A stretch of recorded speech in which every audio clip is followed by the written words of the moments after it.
നമസ്കാരം. ബാലുശ്ശേരിക്കാരൻ്റെ മറ്റൊരു അധ്യായത്തിലേക്ക് ഏവർക്കും സ്വാഗതം. ഫോട്ടോഷോപ്പിൻ്റെ കുറച്ച് ടൂളുകൾ നമുക്കിന്ന് പരിചയപ്പെടാം. അതിൽ അത്യാവശ്യമായിട്ട് വരുന്നത് നമുക്ക് നമ്മുടെ വർക്ക് ചെയ്യുമ്പോൾ ശരിക്കും നമ്മുടെ ടൂളുകൾ ഉപയോഗിച്ചാണ് നമ്മൾ ഏറ്റവും കൂടുതൽ വർക്കുകൾ ചെയ്യേണ്ടി വരുന്നത് ഫോട്ടോഷോപ്പിൽ. ആ ടൂൾസ് ഏതൊക്കെയാണെന്നുള്ളത് പരിചയപ്പെടാം. നമ്മൾ ഫസ്റ്റായിട്ട് കാണുന്നത് മൂവ് ടൂളാണ്. ഏറ്റവും കൂടുതൽ നമ്മൾ ഉപയോഗിക്കുന്ന ഒരു ടൂൾ ഏതാണെന്ന് ചോദിച്ചാൽ അത് മൂവ് ടൂൾ തന്നെയായിരിക്കും. മൂവ് ആൻഡ് സെലക്ഷൻ, അതായത് മൂവ് ടൂളും സെലക്ഷൻ ടൂളും ആയിരിക്കും നമ്മൾ ഏറ്റവും കൂടുതൽ ഫോട്ടോഷോപ്പിൽ ഉപയോഗിക്കാറ്. അതിൽ നമ്മളിപ്പോൾ ഒരു ഇമേജ് എടുത്തെന്ന് വിചാരിക്കാം. നമ്മളിപ്പോൾ ഈ ഒരു ഇമേജ് എടുത്തു. ഈ ഒരു ഇമേജ് എടുത്തു കഴിഞ്ഞാൽ ഈ ഒരു ഇമേജിനെ മൂവ് ചെയ്യണമെങ്കിൽ നമ്മളിപ്പോൾ ലെയർ ലോക്ക് ഒഴിവാക്കിയിട്ട് നമുക്ക് ഈ ഇമേജിനെ മൂവ് ചെയ്യണമെങ്കിൽ, ഇമേജിൽ നിന്ന് മാത്രമല്ല ഏതൊരു ഒബ്ജക്റ്റും നമുക്ക് ഒരു സ്ഥലത്ത് നിന്ന് മറ്റൊരു സ്ഥലത്തേക്ക് മൂവ് ചെയ്യാൻ ആവശ്യമായ ടൂളാണ് ഈ മൂവ് ടൂൾ എന്ന് പറയുന്നത്. ഓക്കെ, അതിൻ്റെ ഷോർട്ട് കട്ട് വരുന്നത് വി ആണ്. അപ്പോൾ പിന്നെ ഒരു കാര്യം എന്ന് പറഞ്ഞിട്ടുണ്ടെങ്കിൽ നമ്മൾ മൂവ് ടൂള് ഉപയോഗിക്കുന്ന സമയത്ത് തന്നെ നമുക്ക് ഒരു സെലക്ഷൻ, ഒന്നുകിൽ സെലക്ഷൻ ഉണ്ടായിരിക്കണം അല്ലെങ്കിൽ അതൊരു ഒബ്ജക്റ്റ് ആയിരിക്കണം, മീൻസ് ഒരു ലെയർ ആയിരിക്കണം.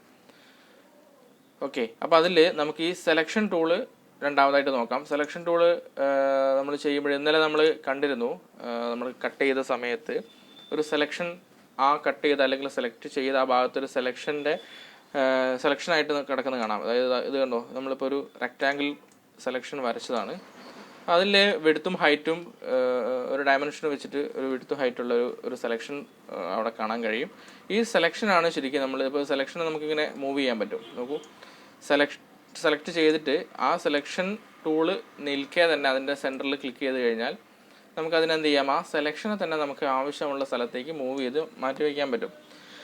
സെലക്ട് ചെയ്ത് കഴിഞ്ഞ ഒരു ഇമേജിൽ അല്ലെങ്കിൽ ഒരു ഒബ്ജക്റ്റിൽ നമ്മൾ മൂവ് ടൂള് അപ്ലൈ ചെയ്യുമ്പോൾ, മൂവ് ടൂൾ വെച്ച് ആ സെലക്ട് ചെയ്ത ഭാഗം മൂവ് ചെയ്യുമ്പോൾ നമുക്ക് ആ ഭാഗം കട്ട് ചെയ്താണ് കിട്ടുന്നത്.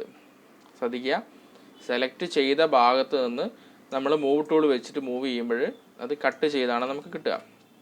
ഓക്കെ, പിന്നെ സെലക്ഷനിൽ ഇരിക്കുമ്പോൾ തന്നെ നമുക്ക് ആ സെലക്ട് ചെയ്ത അതിൻ്റെ ആ സെൻട്രലായിട്ട് നമുക്ക് റൈറ്റ് ബട്ടൺ ചെയ്തിട്ടുണ്ടെങ്കിൽ ഡീസെലക്ട് കിട്ടും.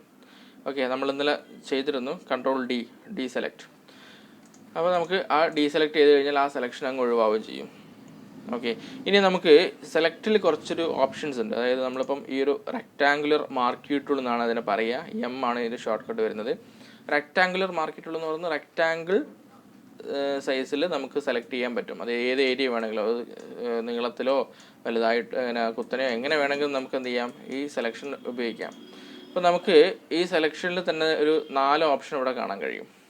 ഓക്കെ, അതിൽ ഫസ്റ്റത്തെ വണ്ണ് നമുക്ക് സെലക്ട്, എവിടെയെങ്കിലും ഒരു ഏരിയ നമുക്ക് സെലക്ട് ചെയ്യാനുണ്ടെങ്കിൽ ആ സെലക്ഷൻ യൂസ് ചെയ്യുന്നതാണ് ആ സെലക്ട് എന്ന് പറയുന്ന ഭാഗം. അതിന് രണ്ടാമതായിട്ട് കാണാൻ പറ്റും ആഡ് സെലക്ട്. അതായത് ആ സെലക്ഷൻ്റെ കൂടെ നമുക്ക് എന്ത് ചെയ്യാം, ആഡ് ചെയ്യാൻ പറ്റും, ആഡ് ടു സെലക്ഷൻ. അതായത് നമ്മൾ ഒരു ആഡ് ടു സെലക്ഷൻ ക്ലിക്ക് ചെയ്തിട്ടുണ്ടെങ്കിലും അല്ലെങ്കിൽ ആ ഒരു ഓപ്ഷൻ ഓൺ ആക്കി വെച്ചിട്ടുണ്ടെങ്കിൽ നമ്മളൊരു ഭാഗം സെലക്ട് ചെയ്തു, അപ്പോൾ നമ്മൾ വിട്ടുപോയി മറ്റൊരു ഭാഗം കൂടെ നമുക്ക് അതിൻ്റെ കൂടെ തന്നെ വേണം. ഈ ഫസ്റ്റ് സെലക്ട് ചെയ്ത ഭാഗം നിലനിൽക്കെ തന്നെ മറ്റൊരു ഭാഗം കൂടെ നമുക്ക് അതിലേക്ക് സെലക്ട് ചെയ്യണമെങ്കിൽ ആഡ് ടു സെലക്ഷൻ ഉപയോഗിച്ചിട്ട് നമുക്ക് എന്ത് ചെയ്യാൻ പറ്റും. ഓക്കെ, മൂന്നാമത്തായിട്ട് എന്ത് ചെയ്യുക, നമുക്ക് അതിനകത്ത് നിന്ന് സബ്സ്ട്രാക്ട് ചെയ്യാൻ പറ്റും. അത് ഓൺ ആക്കിയിട്ട് നമുക്ക് ഈ പോർഷൻ വേണ്ട എന്നാണെങ്കിൽ ആ പോർഷനിൽ സെലക്ട് ചെയ്ത് കഴിഞ്ഞാൽ ആ ഭാഗം സെലക്ഷൻ ഒഴിവാവുന്ന കാണാം. അപ്പം ഇത് രണ്ടിൻ്റെയും ആഡ് ചെയ്യാനും ഒന്ന് അതിൽ നിന്ന് മൈനസ് ചെയ്യാനും. പിന്നെ ഒന്നുണ്ട്, അതായത് ഇൻ്റർസെക്റ്റ് എന്ന് പറയും. ഓക്കെ, ഇൻ്റർസെക്റ്റിൻ്റെ പ്രത്യേകത എന്ന് പറഞ്ഞിട്ടുണ്ടെങ്കിൽ നമ്മളിപ്പോൾ ഈ സെലക്ട് ചെയ്ത ഭാഗങ്ങളിൽ ഇനിയൊരു സെലക്ഷനും കൂടെ ഞാൻ വയ്ക്കുമ്പോൾ രണ്ട് സെലക്ഷൻ്റെയും ഇൻക്ലൂഡ് ആയിട്ടുള്ള ഭാഗമായിരിക്കും നമുക്ക് സെലക്ഷൻ കിട്ടുക. ശ്രദ്ധിക്കുക, ഇപ്പം നോക്കിക്കോളൂ, ഈ രണ്ട് സെലക്ഷൻ്റെ ഇൻക്ലൂഡ് ആയ ഭാഗം എന്ന് പറയുന്നെങ്കിൽ അതിന് നേരെ സെൻറ്ററിലുള്ള ആ പോർഷൻ ആയിരിക്കും. ഓക്കെ, ഒന്നും കൂടെ ശ്രദ്ധിക്കുക, നമ്മളിപ്പോൾ ഒരു സെലക്ഷൻ ചെയ്തു. ഓക്കെ, അപ്പോൾ അതിൻ്റെ ഇൻ്റർസെക്റ്റ് സെലക്ട് ചെയ്തു. ഇനി ഇൻ്റർസെക്റ്റ് വെച്ചിട്ട് നമ്മൾ വരയ്ക്കുമ്പോഴേ അല്ലെങ്കിൽ സെലക്ഷൻ ചെയ്യുമ്പോഴേ അതിൻ്റെ രണ്ടും കൂടി ഇൻക്ലൂഡ് ആയ ഭാഗം എന്ന് പറയുന്നത് ഈ കണ്ണിൻ്റെ പോർഷനാണ്. ഓക്കെ, ആ സെൻറ്ററിലെ കണ്ണിൻ്റെ പോർഷനാണ്. അപ്പം അവിടെ വെച്ച് നോക്കൂ, കറക്റ്റ് ആ ഭാഗം മാത്രമേ പിന്നെ സെലക്ഷൻ ഉണ്ടായിരിക്കുള്ളൂ. അതാണ് ഈ സെലക്ഷൻ ടൂളിലെ കുറച്ച് വ്യത്യാസങ്ങൾ. ഓക്കെ, പിന്നെ ഈ സെലക്ഷൻ ടൂളിൽ തന്നെ എലിപ്റ്റിക്കൽ മാർക്ക് ടൂൾ ഉണ്ട്, പിന്നെ single row mark tool, single column mark tool എന്നിങ്ങനെ 4 സെക്ഷൻ ആയിട്ടുണ്ടായിരിക്കും. അതിൽ എലിപ്റ്റിക്കൽ മാർക്ക് ടൂൾ എന്ന് പറയുന്നത് ഒന്നുമില്ല, പേര് പോലെ തന്നെ ഒരു എലിപ്സ് ആയിരിക്കും. നമുക്ക് ഒരു റൗണ്ടിലൊക്കെ ഒരു ഭാഗം സെലക്ട് ചെയ്യണമെങ്കിലൊക്കെ നമുക്ക് എന്ത് ചെയ്യാം, ഈ എലിപ്റ്റിക്കൽ മാർക്ക് ടൂൾ ഉപയോഗിച്ചിട്ട് ചെയ്യാൻ പറ്റും. പിന്നെ ശ്രദ്ധിക്കുക, ഇതൊക്കെ ഒരു വാല്യൂ വെച്ചിട്ടായിരിക്കും ഉണ്ടായിരിക്കുക. അപ്പം നമുക്ക് കറക്റ്റ് ഒരു സർക്കിൾ കിട്ടുന്നില്ല എങ്കിൽ ജസ്റ്റ് നിങ്ങൾ കീബോർഡിൽ ഷിഫ്റ്റ് പ്രസ് ചെയ്ത് വെച്ചുകൊണ്ട് ഡ്രാഗ് ചെയ്യുകയാണെങ്കിൽ കറക്റ്റ് ഒരു സർക്കിൾ കിട്ടുന്നതായിരിക്കും. ഇനിയിപ്പോൾ നിങ്ങൾക്ക് സർക്കിളിൽ തന്നെ കറക്റ്റ് ഒരു അളവ് ഉണ്ട്, നിങ്ങൾക്ക് ഒരു അളവ് വെച്ചിട്ടാണ് നമുക്കിപ്പോൾ ഒരു ചെയ്യാനുള്ളതെങ്കിൽ നമുക്ക് ഈ സ്റ്റൈൽ, അതായത് നമ്മുടെ ഓപ്ഷൻ ബാറിൽ സ്റ്റൈൽ എന്ന് പറയുന്ന ഭാഗത്ത് ഫിക്സഡ് സൈസ് എന്നുണ്ടാവും. ഫിക്സഡ് സൈസ് ക്ലിക്ക് ചെയ്തിട്ട് കറക്റ്റ് 64 പിക്സ് ആണ് ഇവിടെ ഉള്ളത്. അപ്പം അതിൽ ഒരു 50x50 പിക്സൽ നമുക്കൊന്ന് വേണമെങ്കിൽ അത് അവിടെ സെലക്ഷൻ കൊടുത്ത ശേഷം ജസ്റ്റ് നമ്മുടെ വരയ്ക്കണ്ട, നമ്മുടെ സ്ക്രീനിൽ വന്നിട്ട് ജസ്റ്റ് ഒന്ന് ക്ലിക്ക് ചെയ്താൽ മതി. ആ ഭാഗത്ത് ആ വലുപ്പത്തിൽ ഒരു എലിപ്റ്റിക്കൽ മാർക്ക് ടൂളിൻ്റെ സെലക്ഷൻ വന്നിട്ടുണ്ടാവും. ഓക്കെ, അത് എലിപ്റ്റിക്കൽ മാർക്ക് ടൂളിന് മാത്രമല്ല റെക്ടാങ്കുലർ മാർക്ക് ടൂളിനും നമുക്ക് യൂസ് ചെയ്യാവുന്ന ഒരു സെറ്റിംഗ് ആണ്. ഓക്കെ, അപ്പോൾ അത് സെലക്ഷൻ്റെ കാര്യത്തിൽ ഈ രണ്ട് സെലക്ഷൻ ടൂളുകളിലും നമുക്കത് തന്നെയാണ് വരുന്നത്. പിന്നെ സിംഗിൾ റോ മാർക്ക് ടൂളുണ്ട്, സിംഗിൾ കോളം മാർക്ക് ടൂളുണ്ട്. അത് പേര് പോലെ തന്നെയാണ്, നമുക്ക് ഈ ഒരു ലൈൻ പോലെയൊക്കെ നമുക്ക് എന്ത് ചെയ്യാൻ പറ്റും, സെലക്ഷൻ കൊണ്ടുവരാൻ പറ്റും. അതിൻ്റെ ആവശ്യങ്ങൾ നമുക്ക് വഴിയേ വരുന്നുണ്ട്. ഓരോരോ വർക്കിനും ചില വർക്കുകൾക്ക് നമുക്ക് ആവശ്യമായിട്ട് വരുന്നുണ്ട്. ആ സമയത്ത് നമുക്കതിനെ കൂടുതലായിട്ട് പരിചയപ്പെടാം. ഇപ്പോൾ തൽക്കാലം അങ്ങനെ ഒന്നും ഉണ്ട് എന്നുള്ള കാര്യത്തിലേക്ക് നമുക്ക് അറിഞ്ഞു വയ്ക്കാം. ഓക്കെ, സിംഗിൾ കോളം മാർക്ക് കിട്ടുള്ളൂ, അതേപോലെ തന്നെ കോളം ആയിട്ടായിരിക്കും വരുന്നത് കുത്തനെ. അപ്പോൾ ഇതാണ് സെലക്ഷൻ ടൂൾസിൽ വരുന്നത്. ഇനി നമ്മൾ ഇന്നലെ ഒരു ഇമേജിൻ്റെ ബാക്ക്ഗ്രൗണ്ട് മാറ്റുന്നത് ശ്രദ്ധിച്ചു. അപ്പോൾ ആ ഇമേജിൻ്റെ ബാക്ക്ഗ്രൗണ്ട് മാറ്റുന്നതിൽ നമുക്ക് വളരെ സിമ്പിളായിട്ടൊരു മെത്തേഡായിരുന്നു ഇന്നലെ പഠിച്ചിട്ടുണ്ടായിരുന്നത്. അപ്പം കുറച്ചും കൂടെ കോംപ്ലിക്കേറ്റ് എന്ന് പറയാൻ പറ്റില്ല, കുറച്ചും കൂടി ഈസി ആയിട്ട് നമുക്ക് ഇഷ്ടമുള്ള ഭാഗങ്ങളിലൂടെ നമുക്ക് കട്ട് ചെയ്ത് ഒഴിവാക്കാനാണ് നമുക്ക് ഈ ലാസോ ടൂൾസ് യൂസ് ചെയ്യുന്നത്. ലാസോ ടൂൾസിൽ 3 ഓപ്ഷൻസ് ഉണ്ട്: lasso tool, polygonal lasso tool, magnetic lasso tool. ഈ ലാസോ ടൂൾസിൻ്റെ പ്രത്യേകത എന്ന് പറയുന്നത്, first one lasso tool. Lasso tool നമ്മുടെ എന്താ പറയുക, നമ്മൾ വരയ്ക്കുന്നത് പോലെ അല്ലെങ്കിൽ പെൻസിൽ കൊണ്ട് പെന്ന് കൊണ്ട് വരയ്ക്കുന്നത് പോലെ കറക്റ്റ് ഒരു എന്താ പറയുക, നമ്മളൊരു പ്രത്യേക നമ്മൾ വരയ്ക്കുന്നത് ഇതിൽ കൂടിയാണോ അതേപോലെ പോകുന്ന സെലക്ഷൻ പോകുന്നത്. ഇത് നോക്കൂ, ഞാൻ ഇതിലൂടെയാണോ ഈ മൗസ് പോയിന്ററിനെ കൊണ്ടുപോകുന്നത് ആ ഭാഗത്തിലൂടെ ആയിരിക്കും സെലക്ഷൻ വരിക. ഓക്കെ, അപ്പോൾ നമ്മുടെ കൈ എങ്ങനെയാണോ കൈയിൽ മൗസ് വഴങ്ങുന്നത് അതനുസരിച്ച് നമുക്ക് എന്ത് ചെയ്യാൻ പറ്റും, കട്ട് ചെയ്യാൻ പറ്റും. ഞാനതാ കറക്റ്റ് ഇയാളുടെ ഷർട്ടിൻ്റെ സൈഡിലൂടെ നമ്മൾ കട്ട് ചെയ്തുകൊണ്ടിരിക്കുകയാണ് അല്ലെങ്കിൽ വരച്ചുകൊണ്ടിരിക്കുകയാണ്. വരച്ചുകൊണ്ടിരിക്കുമ്പോൾ നമ്മളെ കൈ വഴക്കം, മൗസിൻ്റെ കൈ വഴക്കം എങ്ങനെയാണോ ആ ഇതിലാണ് ചെയ്യുന്നത്.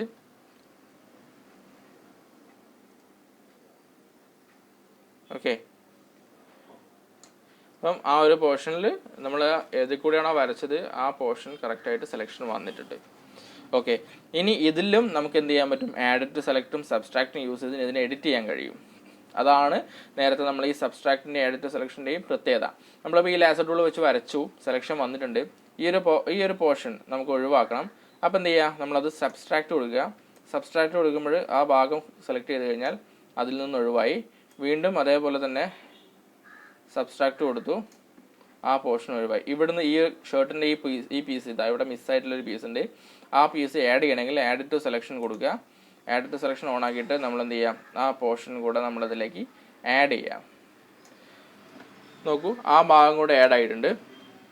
നമുക്ക് ഈ ഒരു ചെറിയൊരു പോർഷനും കൂടെ സബ്സ്ട്രാക്ട് ചെയ്യാനുണ്ട്, അത് സബ്സ്ട്രാക്ട് ചെയ്യാം. ഓക്കെ, അപ്പം സെലക്ഷനിൽ കുറച്ചും കൂടെ നമുക്കൊരു പെർഫെക്ഷൻ കിട്ടിയിട്ടുണ്ട്. അതായത് നമ്മളെ ആഗ്രഹങ്ങൾക്കനുസരിച്ച് അല്ലെങ്കിൽ നമ്മളെ താല്പര്യം എവിടെയാണോ ഏത് ഭാഗങ്ങളിലൂടെയാണോ നമുക്ക് ഒഴിവാക്കേണ്ടത് ആ ഭാഗങ്ങൾ നമുക്ക് ഒഴിവാക്കി കിട്ടിയിട്ടുണ്ട്. നമുക്ക് ഈ ഒരു സെലക്ഷനിൽ എന്താ പറയുക, നമ്മുടെ കസ്റ്റമൈസ് ആയിട്ടുള്ള സെലക്ഷൻ വന്നിട്ടുണ്ട്. ഓക്കെ, ഇതിനകത്ത് ഇനി നമുക്ക് എന്ത് ചെയ്യാൻ പറ്റും, നമ്മളെ മൂവ് ടൂൾ യൂസ് ചെയ്തിട്ട് നമ്മളതിനെ മാറ്റി വയ്ക്കാം അല്ലെങ്കിൽ മറ്റൊരു ഇമേജിലേക്ക് കൊണ്ടുപോവുകയൊക്കെ ചെയ്യാം. ഇനി അതല്ലെങ്കിൽ നമുക്ക് ഈ ഭാഗം വേണ്ട എങ്കിൽ നമുക്ക് എന്ത് ചെയ്യാം, ഡിലീറ്റ് ചെയ്ത് ഒഴിവാക്കുകയും ചെയ്യാം. ഓക്കെ, അതാണ് നമ്മുടെ ലാസോ ടൂൾസ് യൂസ് ചെയ്തിട്ട് കട്ട് ചെയ്യുന്നതാണ് ഇപ്പോൾ പറയുന്നത്. ഇനി അടുത്തൊരു ഓപ്ഷൻ എന്ന് പറയുന്നത് പോളിഗണൽ ലാസോ ടൂൾ. ലാസോ ടൂളിനെക്കാട്ട് കുറച്ചും കൂടെ ഈസി മെത്തേഡ് എന്ന് വേണമെങ്കിൽ പറയാം പോളിഗണൽ ലാസോ ടൂൾ. അതെങ്ങനെയാണെന്ന് നമുക്കൊന്ന് നോക്കാം.